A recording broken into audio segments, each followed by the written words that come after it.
नमस्कार, आपका स्वागत है हमारे लीगल शो न्याय द जस्टिस में और मैं हूं आपकी होस्ट रीता दास। इससे पहले भी हम आपको कानून से जुड़ी कई धाराओं के बारे में जानकारी दे चुके हैं। इसी से जुड़ते हुए हम आज आपके लिए फिर से लेके आए हैं कानून के कुछ नई जानकारियां। सार्क लीगल का उद्देश्य है कि आप कानून से जुड़ी हर धाराओं के बारे में जागरूक रहे। पवन सिंह तोमर एक सेवानिवृत्त आईएएस अधिकारी है। उन्होंने पंचकुला और दिल्ली में आयकर आयुक्त के रूप में काम किया। उनमें जांच शाखा में काम करने की प्रतिभा थी और वह अत्यंत कुशल और अनुभवी अधिकारियों में से एक रहे हैं। इसके साथ ही वो एक राइटर भी है जिन्होंने पीएमएलए कानून पर किताबें लिखी। आइए स्वागत करते हैं श्री पवन सिंह तोमर जी का। नमस्कार सर। तोमर सर, वित्तीय अपराधों से निपटने में ईडी की क्या भूमिका रहती है? मैम, ईडी एनफोर्समेंट जैसे प्रवर्तन निर्देशालय इसको हिंदी में कहते हैं, इसका हेडक्वार्टर जो है दिल्ली में है और इसके विभिन्न ऑफिसेज हिंदुस्तान में जैसे जोनल ऑफिसेज, रीजनल ऑफिसेज वगैरह कई जगह पे हैं जी। और उनके नीचे joint director, deputy director, assistant director, enforcement officer, विभिन्न श्रेणी के रैंक के ऑफिसर्स कार्य करते हैं। और इनकी वित्तीय अपराधों से निपटने के लिए यूं तो कई सेंट्रल और स्टेट एजेंसी ऑलरेडी काम कर रही हैं। जैसे जिसमें प्रमुख एजेंसी है अपना, जैसे पुलिस का इकोनॉमिक ऑफेंस विंग होता है, ये आपका सीबीआई का भी इकोनॉमिक ऑफेंस विंग है और इसके अलावा जैसे सीरियस फ्रॉड इन्वेस्टिगेशन ऑफिस है एसएफआईओ, जो अपना एमसीए के अंतर्गत कार्य करता है जी। इसके अलावा इनकम टैक्स है, सेंट्रल एक्साइज कस्टम है, विभिन्न विभाग हैं जो वित्तीय अपराधों से निपटने के लिए ऑलरेडी कार्य कर रहे हैं। लेकिन इन सब अपराधों से निपटने में ईडी की एक विशिष्ट भूमिका है, या मैं कहूँ प्रमुख भूमिका है आज के समय में। और ईडी हर तरह के आर्थिक अपराधों की जांच नहीं करता। सबसे पहले व्यूअर्स को ये बताना आवश्यक है कि ईडी किस तरह के आर्थिक अपराधों की जांच करता है। जैसे आर्थिक अपराध तो बहुत तरह के हो सकते हैं, तो उसमें से एक पीएमएलए एक्ट जो होता है, prevention of money laundering act, तो prevention of money laundering act के अंदर एक शेड्यूल दी हुई है। उस शेड्यूल के अंतर्गत अपराधों की श्रेणी दी हुई है, जैसे आईपीसी के मर्डर वाला एक अपराध है, या प्रिवेंशन ऑफ करप्शन एक्ट में जैसे ब्राइब लेना एक अपराध है, या ड्रग ट्रैफिकिंग एक्ट में अगर कोई ड्रग ट्रैफिकिंग करते हुए कोई स्मगलर या कोई पकड़ा जाता है तो वो एक अपराध है। तो इस तरह के विभिन्न, चीटिंग है जैसे, और चीटिंग एक अपराध है, फोर्जरी एक अपराध है आईपीसी में। तो इस तरह के विभिन्न अपराधों की एक सूची, शेड्यूल जो है पीएमएलए एक्ट में दी गई है जी। तो इस तरह का कोई अपराध अगर होता है, इस तरह के अपराध होने से अगर कोई व्यक्ति उस अपराध को करने के बाद कोई आय अर्जित करता है, कोई संपत्ति बनाता है, उससे पैसे बनाता है, तो वो जो संपत्ति बनाई जाती है उसको जैसे प्रोसीड ऑफ क्राइम कहते हैं। तो उस प्रोसीड ऑफ क्राइम को, उस संपत्ति के बारे में फर्दर किसने उस संपत्ति को हैंडल किया, किसने ट्रांसफर किया और आज की डेट में संपत्ति वो किसके पास है, तो ये सारी जांच जो है ये ईडी के अधिकारी करते हैं। एनफोर्समेंट प्रवर्तन निर्देशालय के अधिकारी इसकी जांच करते हैं। और ये मनी लॉन्ड्रिंग की जो भी ऑफेंस की जांच करने का, इस तरह का इन्वेस्टिगेशन का अधिकार सिर्फ प्रवर्तन निर्देशालय के अधिकारियों के पास ही है। धारा 45A जो है वो ये बताती है कि पुलिस ऑफिसर या दूसरे ऑफिसर इसकी मनी लॉन्ड्रिंग ऑफेंस या जो प्रोसीड ऑफ क्राइम की कहाँ पे है, उसका विभिन्न पहलुओं से जांच करने का अधिकार सिर्फ प्रवर्तन निर्देशालय के अधिकारियों को ही दिया गया है। दूसरे विभाग का इसमें हस्तक्षेप नहीं होता है। तो ये जांच करते हैं और जांच करने में इनके पास कई तरह के जैसे ऑलरेडी पावर्स हैं। जैसे अगर इनको ये लगता है, प्रवर्तन निर्देशालय के किसी अधिकारी को लगता है कि किसी सस्पेक्ट ने, किसी संदिग्ध व्यक्ति ने कोई ऐसा अपराध किया है जो पीएमएलए एक्ट के अंतर्गत आता है, तो वो अगर सोचता है कि ये आदमी गिल्टी है, इसने ये अपराध किया है, तो उस आदमी को वो अरेस्ट कर सकता है ना।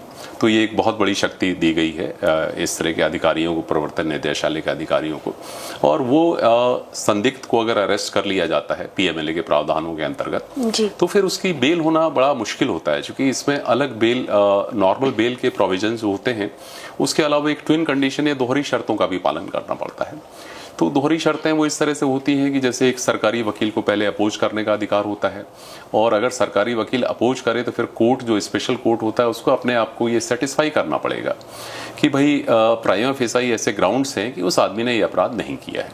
अपने आप को वो सेटिस्फाई करेगा ऑनरेबल कोर्ट, और ये भी सेटिस्फाई करेगा कि अगर उसको बेल दे दी गई तो बेल के दौरान वो दोबारा ये अपराध नहीं करेगा। तो ये बेल होना जनरली काफ़ी मुश्किल होता है इस तरह के अपराधों में, किसी व्यक्ति को अगर प्रवर्तन निर्देशालय के अधिकारी अगर अरेस्ट कर लें। इसके अलावा इनको दूसरी तरह की पावर्स भी हैं, जैसे इनको अगर शक है कि किसी व्यक्ति ने कोई प्रोसीड ऑफ क्राइम छुपा के रखी है, किसी के यहाँ कुछ इस तरह की संपत्ति रखी हुई है तो इस तरह के शेड्यूल्ड वाले ऑफेंस को करने से अर्जित की है उसने, तो उस आधार पर उस रीजन्स रिकॉर्ड करने के बाद उस प्रेमाइसिस पे, उस स्थान पे उस व्यक्ति की या उस प्रेमाइसिस की सर्च वो लोग कर सकते हैं। और उस स्थान की सर्च करने के बाद, जांच करने के बाद अगर उनको कोई इस तरह के और एविडेंस मिलते हैं, डॉक्यूमेंट मिलते हैं, उनको सीज कर लेते हैं। या वहाँ पे कोई इस तरह की संपत्ति, उस अपराध से अर्जित की हुई कोई संपत्ति मिलती है तो उसको भी वो लोग जब्त कर लेते हैं, उस समय मतलब सीज कर लेते हैं या फ्रीज कर लेते हैं टेम्परेरीली। और उसके बाद ये सर्च करने के अलावा इनको ये दूसरा अधिकार भी और भी हैं, वित्तीय शक्तियाँ इनके पास दूसरी भी हैं। अगर इनको ये लगता है कि किसी व्यक्ति ने इस तरह के शेड्यूल्ड ऑफेंस से जो PMLA में दिए गए हैं और उसमें अपराध से अर्जित कोई आय कहीं छुपा के रखी हुई है या कोई ऐसी संपत्ति है जो उसने इस तरह के अपराध से अर्जित आय से बनाई है, तो इस तरह की संपत्तियों को अटैच करने का अधिकार भी इनको प्रवर्तन निदेशालय के अधिकारियों को दिया गया है। तो धारा 5 जो है इनकी PMLA की, उसके अंतर्गत ये डिप्टी डायरेक्टर, उप निदेशक या इससे ऊपर के अधिकारी इस शक्तियों का प्रयोग कर सकते हैं। और इन शक्तियों का प्रयोग वो दो तरह से कर सकते हैं। अगर ऑलरेडी एक FIR के बाद एक ऑलरेडी चार्जशीट कर दी है, जैसे पुलिस ने या CBI ने इस तरह के अपराध के बारे में, जो एक शेड्यूल्ड ऑफेंस है जो PMLA में दिए गए हैं, तो उसके बाद ये कार्रवाई अटैचमेंट की कर सकते हैं, प्रोसीड ऑफ क्राइम को अटैच कर लेते हैं, उस संपत्ति को अटैच कर लेते हैं। लेकिन अगर वो अभी तक चार्जशीट वगैरह नहीं है और FIR भी नहीं फाइल की हुई है, तो भी उस तरह के केसेस में भी इनको ये असीमित उस तरह के अधिकार दिए गए हैं प्रवर्तन निदेशालय के अधिकारियों को। उनके पास अपनी जानकारी होनी चाहिए, उनके पास अपना मटेरियल कुछ होना चाहिए जिसके बेसिस पे वो एक अपने आप को सेटिस्फाई कर सकें कि हाँ, इस आदमी ने ये संपत्ति जो है इस तरह के अपराध से और इस तरह की आय से अर्जित की है, तो उस संपत्ति को वो लोग अटैच कर सकते हैं। और अटैच करने के बाद फिर उसका आगे जो प्रोसीडिंग होती है, एडजुडिकेटिंग अथॉरिटी एक है, उसमें वो मैटर जाता है, फिर वो डिसाइड करते हैं कि उसका कोई प्रॉपर सोर्स है या नहीं है, तो उसको कंफर्म करते हैं और उसके आगे फर्दर उसकी अपीलेट ट्रिब्यूनल या हाई कोर्ट वगैरह में अपील होती है। तो इस तरह से इनको ये अधिकार काफ़ी दिए गए हैं प्रवर्तन निदेशालय के अधिकारियों को। तो इन्हीं शब्दों के साथ आज का एपिसोड यही खत्म करते हैं और फिर दोबारा आपसे मिलेंगे कुछ नए तथ्यों के साथ। तब तक जागरूक रहिए, अपना ध्यान रखिए। जय हिंद।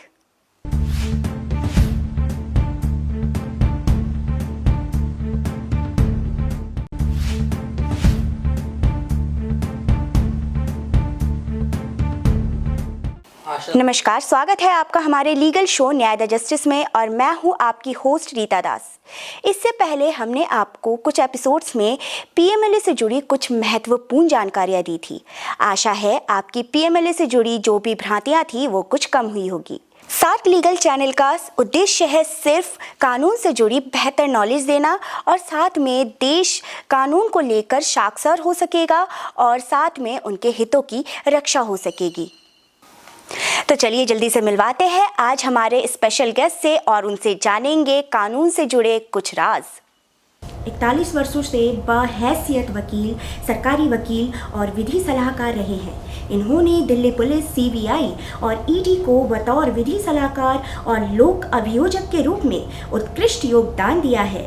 इन्हें भारत सरकार तथा UNODC में संयुक्त रूप से UNCAC के रिव्यू मैकेनिज्म में नामांकित किया गया है तथा इन्हें South Korea and Republic of Vanuatu के भ्रष्टाचार कानूनों का आकलन करने हेतु नामांकित भी किया गया था, जिसे इन्होंने भली भांति सुचारू रूप से संपूर्ण किया।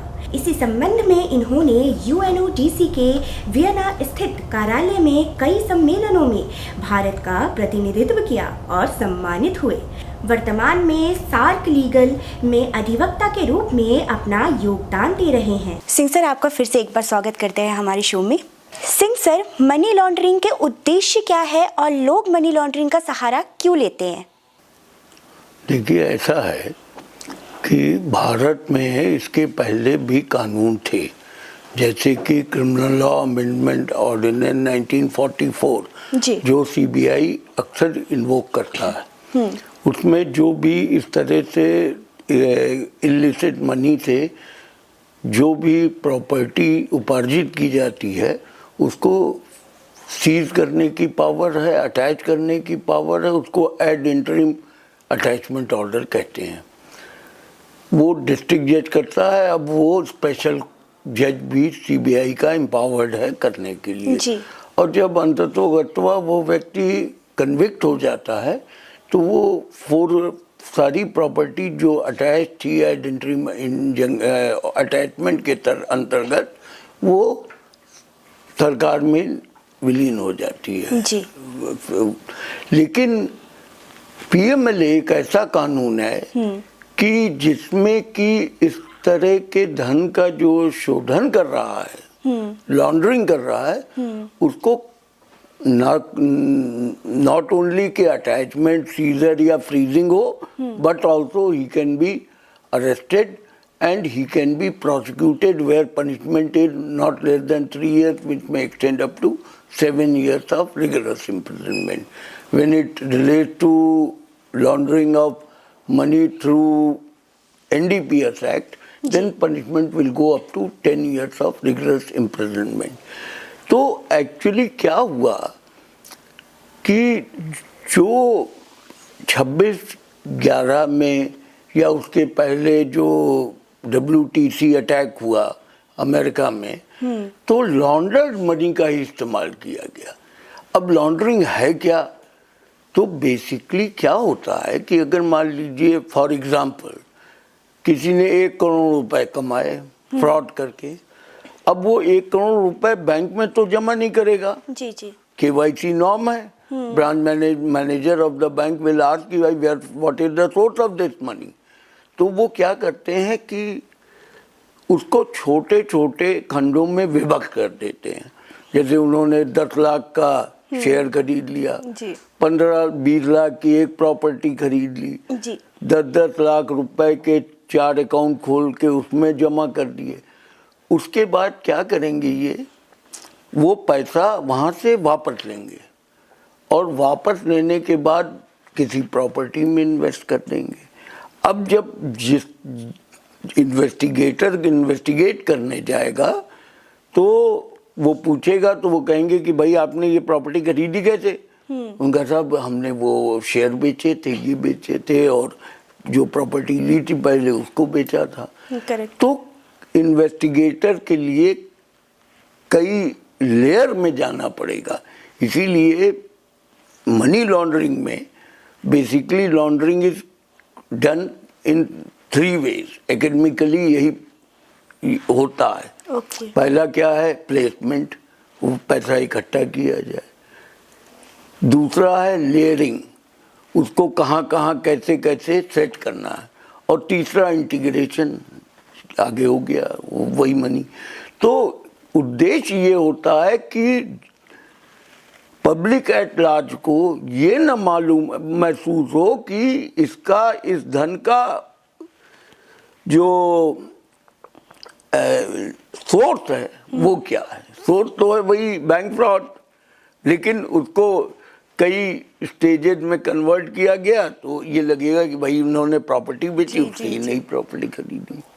तो इस वजह से पीएमएलए कानून को ये कहा गया, वर्ल्ड एट लार्ज यूएनओ ने ये चार्टर में डिसाइड किया कि सारे मेंबर कंट्रीज को, क्योंकि ये ग्लोबल फिनोमेना है लॉन्ड्रिंग का। अब जो भी लोग, अब मान लीजिए वो कैश में कर रहे हैं, तो कैश से आप जानते हैं भारत में 2 लाख से ऊपर का कोई ट्रांजैक्शन कैश में नहीं होगा। अब it has to go to some legitimate source.